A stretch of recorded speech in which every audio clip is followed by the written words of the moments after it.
Welcome inside the Waco Center for today's edition of Pioneer Coaches Show. With me right now, I have head women's soccer coach JR Dodson. Coach, thanks for being here.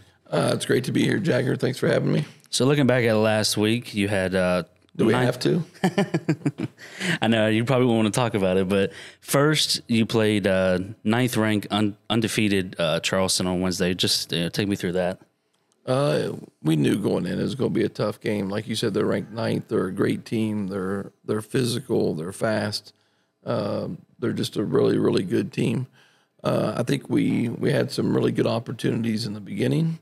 I think we could easily had two to three goals there in the first 30 minutes, and we didn't put our chances away. And that's been kind of our story here recently, not taking advantage of the opportunities. In this sport, when you get teams making mistakes, you have to punish them, and we haven't been able to do that this last week. Yeah, that was a game where it was 2-0. You score a goal to make it 2-1. They score another one late in the first half, and then go away in the second half to make it 6-1.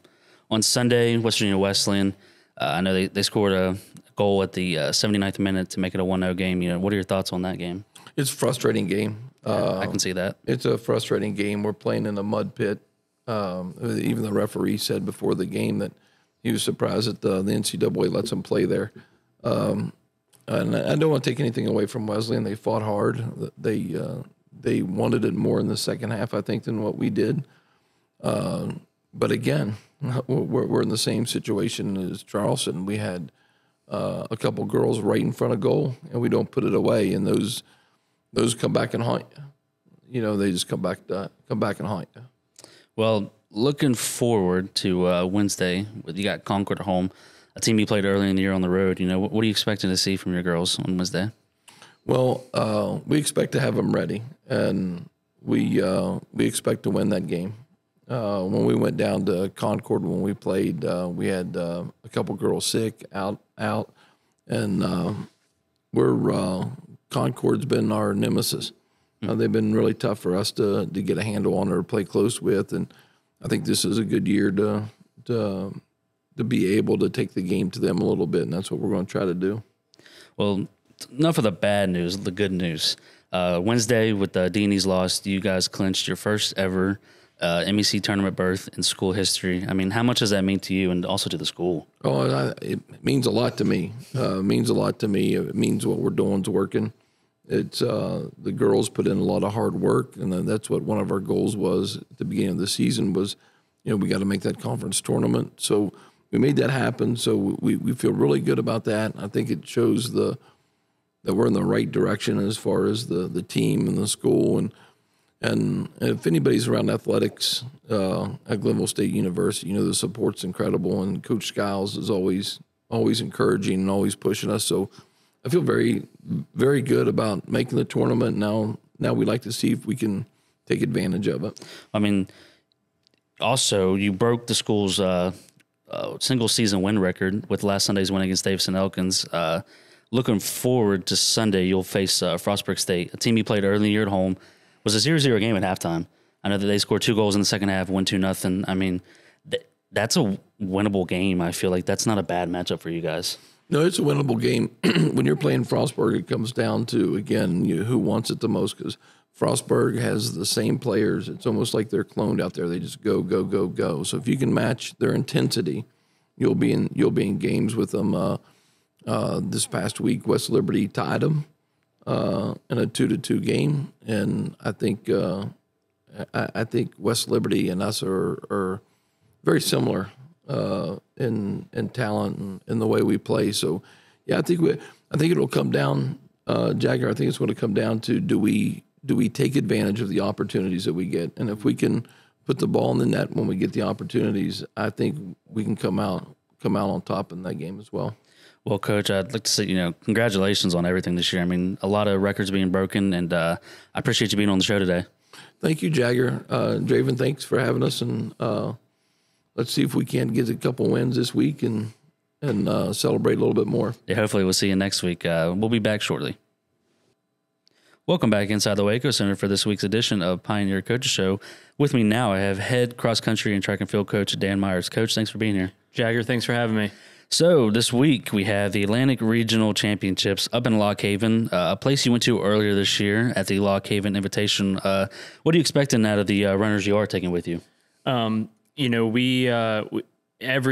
team that I've been a part of always enjoyed going to Lock Haven. Super flat and fast course, well done. Meet always, they put on a good show. I always joke with Coach Skiles, it's like the Field of Dreams for cross country because it's in the middle of a cornfield. But it's a kind of a surreal, kind of venue, and we're looking forward to, putting on some good performances. So we're taking BJ Utt off the men's squad, so a senior that has worked really, really hard for us, and he's kind of tuned up and ready to go, and he's kind of earned the right, to represent our team at the regional, and kind of moving into the girls' side, we're taking Sam Dawson and Savannah Cunningham, and then as well as Natalie Barr, and I think some goals on that side. I think it's going to depend how the weather kind of pans out for the end of this week, but it's looking kind of dry towards the weekend. But, I think some of the goals that, are what we're looking for is to just kind of better our, top 6K marks.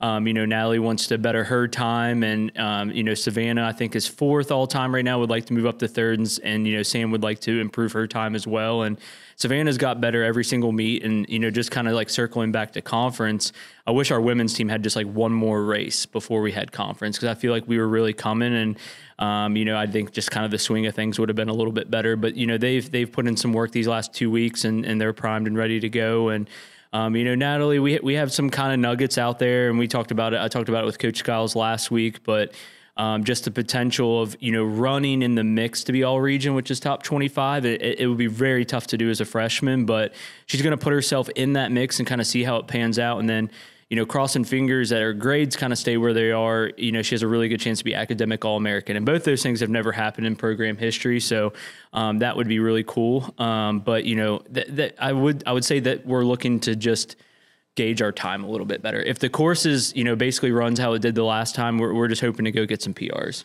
Well, I mean, you talk about improving times records. The last time you were there, Natalie Barr set a school record, finished 48th of 256. Samantha Dawson became 2nd all-time in 6K. Savannah Cunningham moved into 4th. Those are already records you've already set. I know you have expectations to set even more. I mean, this is a course you've had success with. The downside, if the weather sticks as how it has been the past week or so, how much does a rainy course affect your runners? I would say that on that course, because I've kind of gone back and kind of looked what it took at like 25 to be all region. There's been some years where like Natalie's time is like easily in the top 25, and there's been years where it's been like 40th. Mm-hmm. So, the meet we ran at Lock Haven had a lot of outer region schools, including 2 top 25 programs like a Walsh or a Findlay and stuff like that. So when we were at Lock Haven the last time, she was the 25th regional girl. Mm-hmm. And there was probably about 4 or 5 other girls that would have been probably ahead if they were at that meet. But so she can run in that mix. But I would say if that course is soft, I would say it's 45 seconds to a minute difference. For the guys, being over a 10K difference, it could be up to 90 seconds different. It just really depends. But right now it's looking pretty good. And at the end of the day, like if it only rains like Thursday or a little bit Friday, like it's not really going to be a thing. Mm-hmm. So, really, I believe that the girls go off first.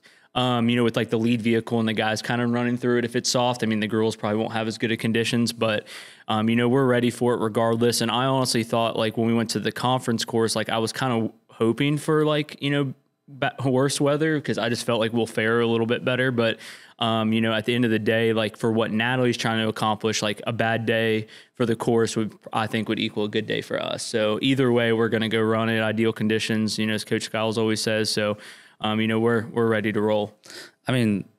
Barr, we've talked about all year, which rightfully so. You talk about those accolades right there. Last week, she finished 2nd team All-MEC, just out of getting 1st team All-MEC.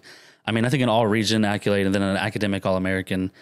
She really, no pun intended, sets the bar for everybody else. How important has she been for your program? I would say that, and honestly, a lot has to factor in with kids signing down the road and stuff. But I would say like to put it in perspective of like kind of getting over the hump, because, we've had a lot of success here in terms of individuals on like the track side. Like, you look back on the record board, like a Tori Lewis and, Alyssa Woods, you know, what China Jefferson did last year. But there's never really been that distant spark, you know, except when like the records that Natalie are beating, basically. Back in the 80s. Yes. So, you know, this is the first time, like, you know, they just had the high school West Virginia state meet. I feel like it was the first year where it wasn't like me running my head against a wall. Like there's some given interest, not just because of how she's done, but how she's improved. And it's greatly affected the work ethic on our team. Like it was very uncommon before this year to see girls doing the runs even together. It was very uncommon for them to do like all the little things like the rehab, like, you know, the eating, the sleeping, like, and everyone staying on top of each other. So I think from that, like she's just made everyone a little bit more mindful of things. And I would say it even was like moved over to the guy side a lot too. Cause I mean, she was training with two of our latter half guys in every workout. So I would say that she provided a spark kind of for everyone. I think individually, even though the men's season wasn't what we wanted, I think there were some individual performances there that I think Natalie sparked, to be honest with you, just because, you know, in a workout, you know, no one wants to get beat by her. So, you know, that's kind of, and it kind of came to fruition a few times, but, you know, that's something that they're always, you know, was kind of always on their mind. So I think that she's helped in a lot of aspects. No, I would totally agree. Well, Coach, we'd like to, you know, congratulate you on the season you've had so far. Good luck on Saturday, and I appreciate you being here today. Jagger, thanks for having me. I appreciate it. Welcome back inside the Waco Center for this week's edition of Pioneer Coach Show. With me now, I've head wrestling coach Dylan Cottrell. Coach, thanks for being here. Yeah, I appreciate it. Excited to be on. So starting out the season, I know long awaited from last year's season, Buffalo on Wednesday. Just kind of a preview. What do you expect there? You know, like we were talking about a little bit before, we got kind of two matches before that Buffalo. So I'm really wanting to see our guys get out there and focus on scoring points, right? Those first two matches and kind of get comfortable, right? And wrestling someone else before we get to that Buffalo match. And then, you know, we go against Division I Buffalo. They're about, you know, a mid MAC, you know, they're in the MAC. So I think there's 10 or 12 teams in the MAC. You know, they consistently finish anywhere from, you know, 5th, 7th, around there, you know, so they're a pretty tough Division I team. You know, their coach is going to have them ready. He has a lot of the same mentality of me, right, as a coach. So I know they're going to be ready and in shape right away. So, you know, coming out of that, I'm not really looking for really the results this weekend, right? The wins, losses. We're looking for attitude and effort, right? Mm-hmm. How are our guys doing? Can we focus, you know, when we come back, the main thing out of this, win or lose, right, to Buffalo, is we want to have some stuff on tape to get better, right? And, you know, when we wrestled WVU the last 2 years, right, it's been our best matchup in a way where when we came back, right, even some of our best guys, they wrestled those really high-level Division I guys and really got a test whether they won or lost, but it allowed us to make them better, right? And we're going to need that, right, for Kyocho, for Guy, you know, a couple other guys on the team that are really tough, right? Whether they win or lose that match, I want to see good effort from them, right? And really just letting their offense go. And then, you know, we can come back on Monday we'll be back Thursday, right? And we can make solid adjustments before our invite, right? And then we get against D2 competition where, you know, those matches and results actually have a little bit of bearing, right? So not too worried about the results on the Buffalo match. I mean, I'd love to go up there and beat a Division I team. That'd be awesome. But at the same time, it's more about us getting better from this. So, because you talk about getting better, and I think it's a good, well, it sets you up for Saturday with the invite with 12 Division II schools, including yourself. I mean, then you talk about results. I mean, how big is that? Because you have Gavin Kyocho coming back, #1 wrestler in the country, Division II at the 133 class, defending national champion. I mean, what are you expecting to see on Saturday in that? All right, well, hopefully, you know, kind of the same stuff, right? We come back from Buffalo and make the adjustments and you know, wrestle a little bit better. But, you know, for us, you know, we're making sure that our guys early in the year are trying to wrestle their match, right? We talk about it a lot. You know, say we wrestled 30 matches this year, all 30 of those matches should look the same, right? They should be wanting to get to their stuff. And you know, it doesn't matter if it's 30 times as the same, they got to stop it, right? And so that old adage, if it ain't broke, don't fix it, right? We want our guys, and I want it to be that I kind of know what match they're going to be wrestling before that. And so we want to get that started early, right? Those guys kind of finding their identity, finding what match they want to wrestle and putting people in that for 7 minutes. You know, I think we have a really good shot at winning that invite, right? I would say maybe Millersville and Ashland are the other two that are probably going to be up there. If you're looking at rankings and stuff, that stuff's all obviously hypotheticals on paper.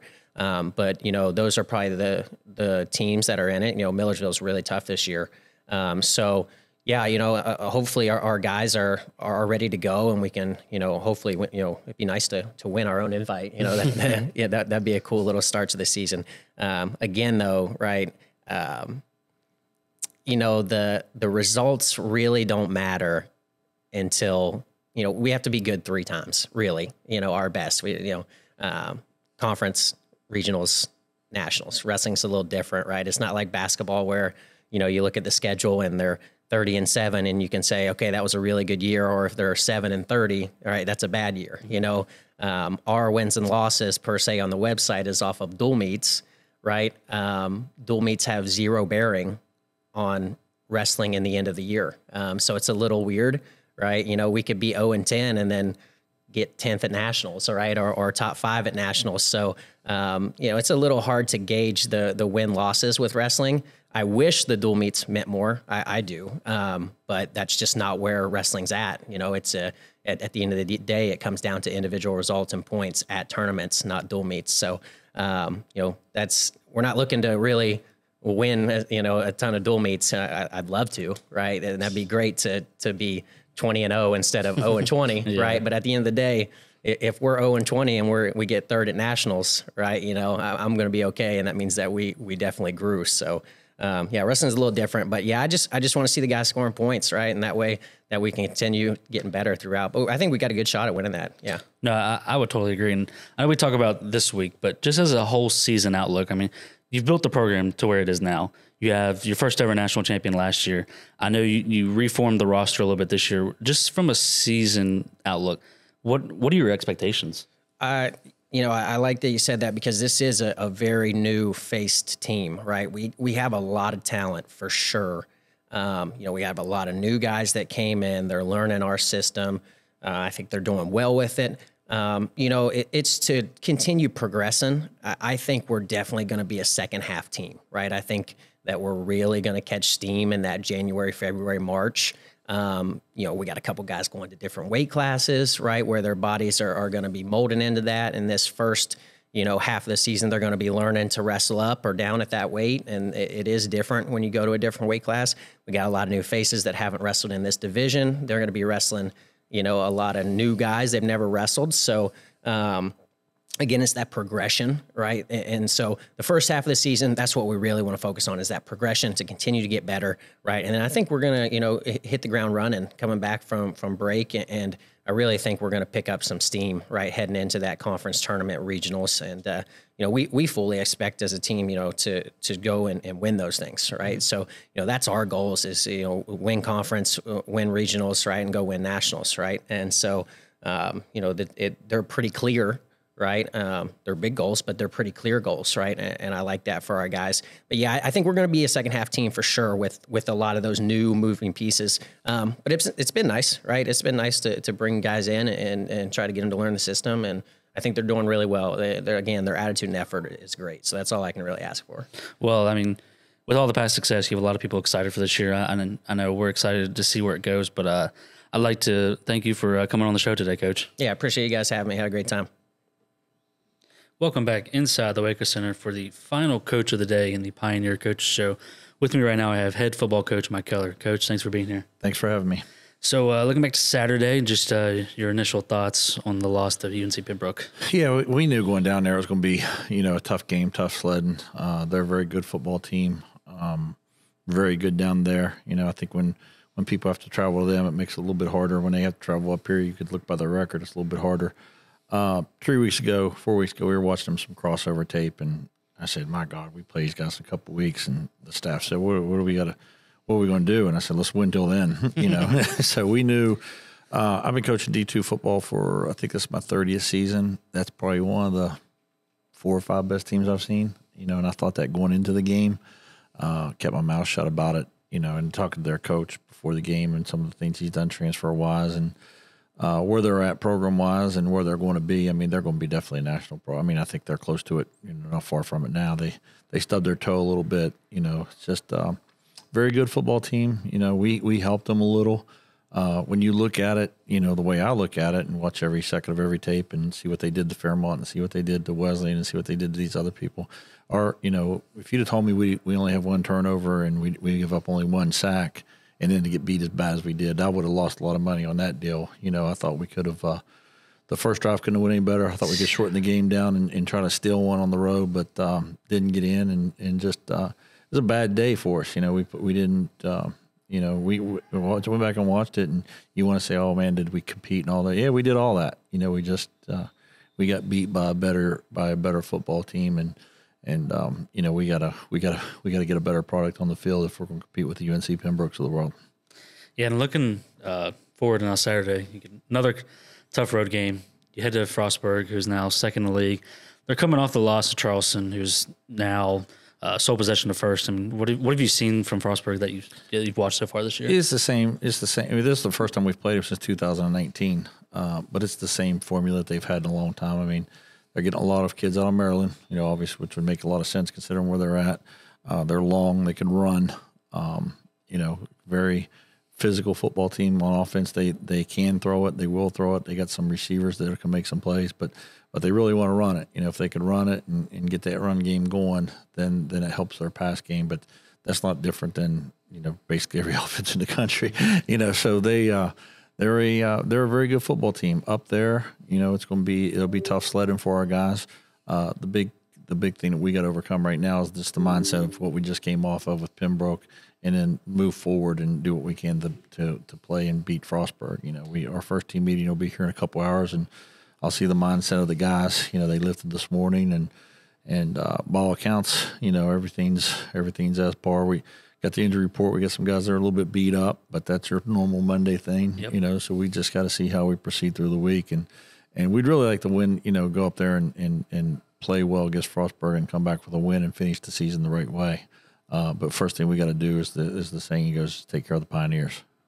And looking back to the Pembroke game, does playing there where they play on grass, does that affect anything? Yes and no. It's the same feel for both teams, right? Mm-hmm. But I think any time you're traveling 8 hours, it's hard on you. And if you look at them, one of the first things I did when I got back on the on the ride home was, where have they won and lost at? When they got to come up here, they haven't. They lost a close game.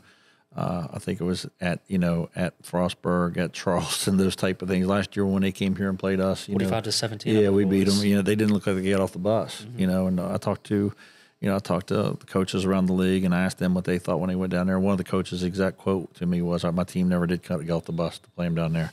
I don't think that. I think if we played them on the moon, they're faster than we are. So. I don't really totally, as a coach, believe in that the fans don't tackle. Joe Paterno said it years ago. Home field advantage. The fans aren't tackling. You got to go play. But for them, it was a really good atmosphere. When you pulled in there, it was jam packed. Oh, you could see the TV. Yeah, and they had they had a lot of festivities there, and their kids played really well. But none of that's the reason we got beat. We got beat because they were better than us. Now the West Virginia State game, when I think it was two even teams, homecoming and some of those things and mindset. Yeah, I think that factored into that game, but I don't think it factored into the Pembroke game. And grass, this cracks me up. Well, we got to practice on grass. I'm like, you grew up playing on grass, man. You played. Your yard wasn't turfed. Playing on turf, I think would be harder to get used to than playing on grass. Playing on grass is playing on grass. Yeah, you can see that. And looking forward, to the end of the season, like we already talked about, Frostburg on Saturday. You have Wesleyan to end the year at home. What do you need out of your guys to finish the season strong? Because you sit at 4-4 right now and 3-4 in the league. Yeah, they just gotta, they gotta continue to compete. Other than the second half of the Charleston game, I've watched every second. Obviously, and our compete level has always been high. We haven't been a team that quits. We're not a team that looks at the scoreboard. We're not a team. Are we immature at times? Are we flawed here and there at times? Yes, we are. But we're not a team that won't compete. So I'm just going to work under the assumption that we're going to go out there and play hard, and I'm going to make sure that they practice hard, and we won't settle for anything less. We got to get back to our niche, the things that have really mattered. When we our 7-win teams, we had 2 or 3 games in those seasons that could have went either way. Everyone was like, oh, you could have won 9. Yeah, well, we could have won 5. Yeah, because you look at last year at the end of the year. Totally. I mean, when we go back through it as coaches, we go play here versus this team, play here versus this team, play here versus this team. We're 10-1. I'm like, okay, well, let's flip that. You beat State by 1, you beat Fairmont by 2. Let's go through, take a play here, play there. So really, your program's where it is. It's in the middle of the pack, and that's not really, to be honest, for me, that's not good enough. I want to be a top tier program, but we got to look at where we're at and where we want to go. I keep saying that all the time, but how do we get there? Glenville is, we're not the biggest school. There's a lot of drawbacks, but there's a lot of positives to it as well. So we need to find out, what's our niche, what's our type of kid, what's our guy, how are we going to coach him better? How are we going to, from scheme to, I played here with Coach Rod. We were running the run and shoot when everyone else was in the eye, and where there was no out-of-state teams in the league, and we had guys wide open because we were running the run and shoot and everyone else was in the eye. Well, now everyone's in the run and shoot or the air raid. I'm thinking about going back to the eye, So it's like, do you have to be different at a place like Glenville, at a place like Kansas State, at a place like Texas Tech? If you try to build it the way Alabama and Clemson and those teams are building it, where you're trying to build it big and fast when there's not a lot of big, fast people around you, that's easier to do when you're at a UNC Pembroke than at a Glenville. We got to find the right guy for us. When Coach Trickett was here, we used to talk about, the North Dakota and North Dakota State and those type of teams and how they built it and how they built their teams, and could we kind of find that, in our niche. And that's really the formula we've been messing with, for a few years now. Yeah, and hopefully, coming this Saturday, things get back on track. But we'd like to, appreciate you coming on, and good luck this Saturday. I appreciate you. Thank you.